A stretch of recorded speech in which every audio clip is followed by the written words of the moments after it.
Hello, my name is Arielle Ford, and I'm one of the founding partners of Spiritual Cinema Circle. Today, my very special guest is Neale Donald Walsch. He is a modern-day spiritual messenger and the New York Times #1 best-selling author of Conversations with God.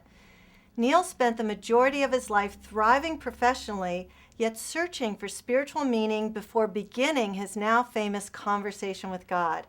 He is the founder of the Conversations with God Foundation, which is a nonprofit educational organization dedicated to inspiring the world to move from violence to peace, from confusion to clarity, and from anger to love.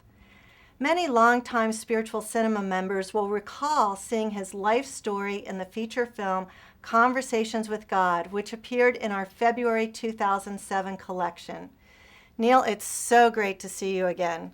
Well, it's nice to see you too, my friend. Thank you for having me here. Oh, it's really fun to see you. So, remember in your movie Conversations with God, the scene where Neale's yelling at God, I just want my life back. And God says, you can't have anything that you want.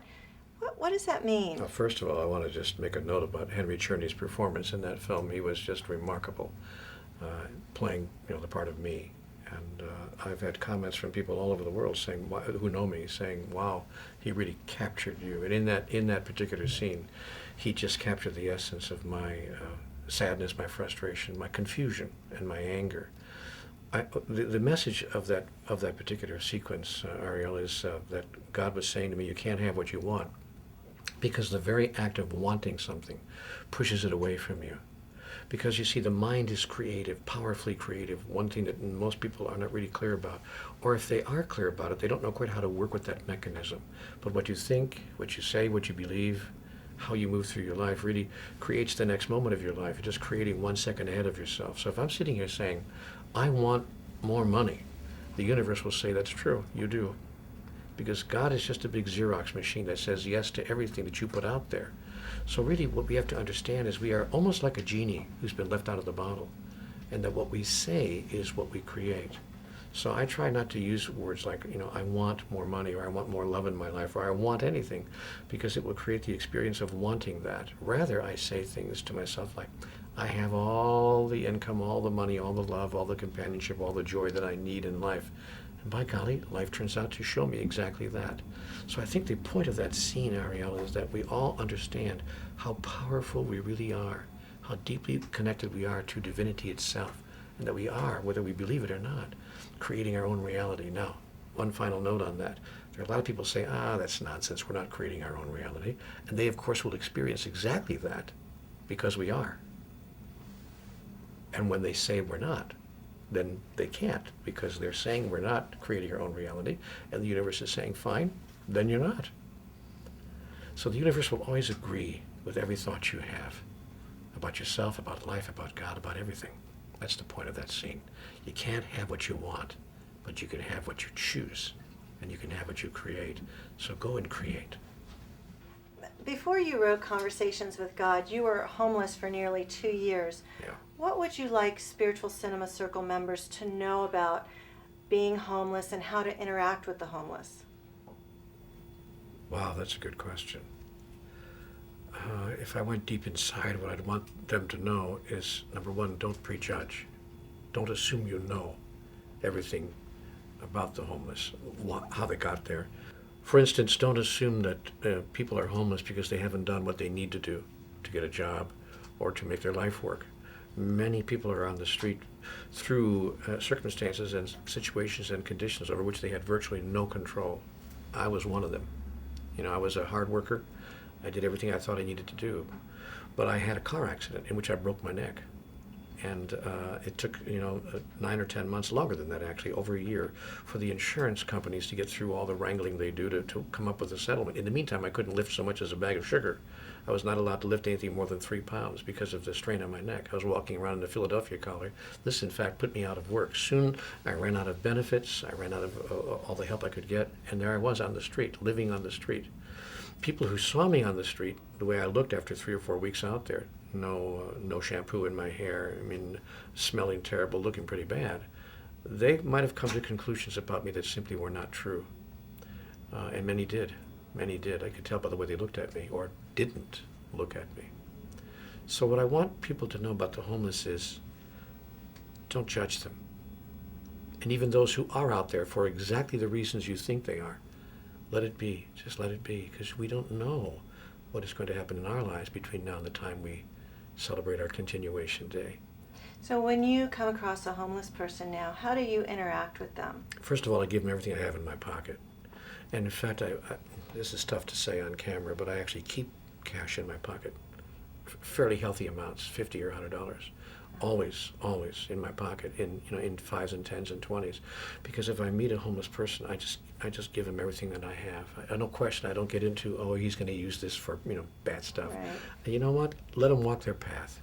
And I recall a day in my life, as you know, I was on the street for over almost a year, 2 weeks shy of a year, and there was a day in my life when a man gave me actually a $20 bill. He must have been in a good mood that day or whatever, and I can tell you, that was a moment that changed my life. Because I realized there's hope, there's an opportunity. I can pull myself out of this. It was a shifting moment in my life, because at that time, Ariel, I thought, I'm going to be out here forever. I'm going to be on the street for the rest of my life. See, I was 50 years old when I went on the street. I wasn't 20 or 25 or 30 or 35 or 40, thinking, well, tomorrow's a better day. I was 50 years old. You can't get a job when you're 50 years old if you're dressed well, much less if you're looking like this. I want to make a point, if I can, about that. Sure. When you're homeless, people say, "Oh, just get a job." You know how hard it is to get a job when you're on the street? You got to clean yourself up. That costs money. You got to get a haircut. That costs money. You got to take a shower. Some public showers require you to pay $1.25 or $2, and that's big money to a homeless person. You got to somehow present yourself well. You got to have your clothes pressed and cleaned. You have to make a good presentation. And then you have to explain to that person why you don't have any street address, why you have no phone number where they can contact you. In other words, it's virtually impossible. I never say to a homeless person, get a job. But I do say, how can I help you get through today? How can I help you get through this moment? Some people helped me. I got lucky, and I bounced back. But a year on the street will change your life, I promise you. What's the essence of your new book, When Everything Changes, Change Everything? Well, you know, Ariel, the world is going through a moment of incredible shifting right now. Everything is being altered. Not just our financial lives, which is enough, but those financial implications and what they've caused to happen in our lives are creating difficulties in other areas as well. Relationships are having more strain placed on them. People are losing their jobs, their sense of themselves, especially those people whose jobs tend to be who they are. I mean, right, I their am identity. Exactly. Right. I am that. Now what do I do? So there's a lot of stuff that's changing. I think we're going through a period of time on the planet when this isn't just happening here and there, but it's really global. The process of change is global, and that process is speeding up. I wrote the book, When Everything Changes, Change Everything, because I started receiving emails from people who had read my previous books, Conversations with God and the others, saying to me, there's got to be a way that I can apply these universal and eternal spiritual principles to what's happening right now, the shifting sands, the way the rug's being pulled out from under me. Help me apply what I read in the book 10 years ago to what's going on right now. And I thought, yes, that's a legitimate request. When I got the 40th or 50th email asking me those kinds of things, I thought, you know what, I got to write this book. So the book takes the spiritual messages of Conversations with God and overlays it upon our present experience of shifting and changing so rapidly, and helps them to apply those eternal truths to this very ephemeral experience we're now having, so we can move through it in a way that we see that every change ultimately is a change for the better. So is it sort of a step-by-step guide that 9 you steps, can, yeah. by the end of the book, you can really change everything? Yes, and the book talks about the mechanics of the mind and the system of the soul. And it describes how the mind and the soul each look at things quite differently, but how they complement each other in the way they hold the present experience. That your mind looks at what's happening right now and compares it to all its previous data and tries to pull up something from the past that help you understand the present. There's a function for that in life, but the soul is not limited in its perspective to previous data, because the soul's perspective is eternal. So the soul brings an eternal perspective to a very present moment and allows the mind to consider those possibilities and what those encounters that the soul has had throughout all of life, through eternal life, can produce in terms of outcomes. So what it allows us to do is really look at life in a different way. It changes your perspective about everything. It puts us in the place that somebody like let's say, His Holiness the Dalai Lama or Thich Nhat Hanh or people of that level of awareness, they reside in that place all the time. I think we can get there. And of course, the great promise of masters like that is that we can get there. We don't have to walk around, wearing a hair shirt or oming half the day. We can just live normal lives, but we can be in a place there. So this book, When Everything Changes, Change Everything, says if you want to change the experience of change itself, change everything about how you understand yourself, life, God, and what's going on here. And did it change you while you were writing the book? You know what? This is interesting. It absolutely did. In fact, the book went to places I didn't think it was going to go. I started off writing an entirely different book. And somewhere midway through it, I went, oh my gosh, this is not at all what I thought this book was going to be. Wow. And the book started leading me almost by the nose through itself until it came to a conclusion. And I sat there surprised at my own book. Wow. Yeah, it has brought some wonderful changes in my life. Fantastic. Yeah, I'm excited about it. Do you remember when you fell in love with movies? Oh gosh, yeah. I mean, I think I was very, very young. I grew up in Milwaukee, Wisconsin, and we had one of the first TV sets in our Black and white, right? yeah, in our neighborhood. And it was a tiny set. The screen was only this big. It was a little black and white set. It was 1948 or 50, somewhere in there. But every Saturday night, the local TV station would run old movies, because they didn't have a whole lot of programming going on in those days, not a lot of live stuff going on. And that was my first introduction, actually, to movies. Then I got, of course, to go to a movie house when I got to be 7 or 8. I would go to the old Pearl Theater on Mitchell Street in Milwaukee and see a movie for, believe this or not, 7 cents. No way. Absolutely. I'm an old person. 7 cents? 7 cents. It's like, what, $10 now? Yeah, and we'd watch serials. We'd go in and see the serials, and then go back the next Saturday and see the next part of the adventure, the next part of the adventure. Then I graduated from that to Tom Mix and Hopalong Cassidy and all those cowboy films that I watched as a kid. And then finally, when I was about 13 or 14, started seeing some movies that really had an impact on me, like Wuthering Heights and The Ghost and Mrs. Muir and those classic films that were made in those days. And I sat down and I watched those, and I thought, wow. And of course, then you do fall in love with films. You fall in love with films because films help you to fall in love with life. That's what happens to me. So I saw all these wonderful movies as a child, and I began to fall in love with life itself. Before I got to be an adult, I got to look at what it's like to be an adult. Yeah, I think the first movie I ever saw was Wizard of Oz. Oh, yes, Yeah. of course, yeah. It's a wonderful film. Incredible, just Yeah. incredible. And Although I think The Witch got a bad deal. But you know that a film is a classic when it lasts forever and ever, and even forevermore. You can watch that film 100 years from today and totally be captured by it, totally be enraptured by it, by the performances, by the production, by the way it was put together, and of course, obviously, by the message itself. That's a classic motion picture. Right, the poppy fields. Remember the poppy fields? You know, Every- how every- applicable is to what happened in the Yeah. last, 10, 20 years. We all fell asleep. So I think that what films do, Ariel, is help us to, I'm going to coin a word here, classicalize life. That is, a well-done film can become so classical that it takes a message and an experience and a moment of life itself and spreads it across 100 or 200 or 300 years, presumably, many, many years, many, many generations, and takes that little sliver of life and classicalizes it, causes it to be a classical example of what it's like to be human if you're paying attention. That's the magic of movies. What are some of your all-time favorite movies? Ariel, I love pictures that just touch my heart and tear me wide open. So I'm not really so much into message films as my favorite films, but films that, well, they are message films, but have a different message about what it's like to love and what it's like to be totally open to life's passions. So I'm talking about movies like Love Story, which just, wiped me out for days. Somewhere in Time, which did the same. Which we know Stephen Simon. That was the first movie I he had ever one of the made. greatest thrills of my life, as it happened later. Of course, I watched Somewhere in Time many years ago, and I was so deeply touched by it. And then when it came out on video, I rented it and watched it like 5 times a week for a while because I just loved it. And then, as life would contrive it, I wound up meeting the man who produced that film. I'd never in a million years thought I would do that. But I wound up meeting him and becoming, in fact, a very close friend of Stephen Simon. And I've since thanked him many, many times profusely.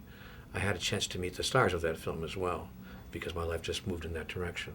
I love the movie Cocoon Me too. For I the love that yeah, movie. For the same reason. I want to swim in that pool. Exactly. Yeah. It just touched me in such a deep, deep way, at such a deep level, and gave me a sense of such great hope. So those are my three. If I was on a desert island someplace and had to take 3 films with me, I'd take those 3, and I'd feel pretty good about life. I'm so glad you said Cocoon, because whenever I tell people that, they just laugh at me. Well, like, they can laugh at both of Cocoon, us. No, right? it's a wonderful film. It's a wonderful film. It's got great, great acting and marvelous production values and a truly wonderful message. If you can watch that movie and not have your heart open, you're not alive. You're among the walking dead. Yeah. It's a great, great picture. What are your thoughts about how Spiritual Cinema Circle can provide positive messages? Well, by providing movies that carry positive messages to people all over the world, number one. You know, here's a thought I have. Maybe I'm making this all up, but I think that people are yearning, and in some cases I think desperately seeking, a story about themselves that can change the way they think about themselves and about life itself. You know, I often say that life is a process that informs life about life through the process of life itself. So we're constantly telling ourselves about ourselves through our behaviors and through the cultural stories that we share.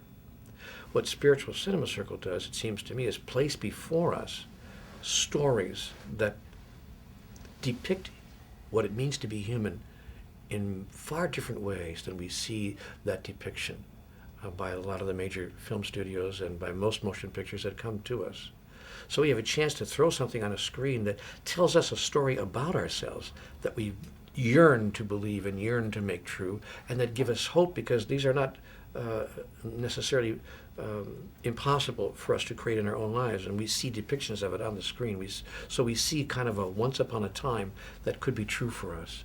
So I think the miracle of something like the Spiritual Cinema Circle is that it says, wait a minute, what you're seeing in all the other films that you might be exposed to is not the beginning and the end of the story.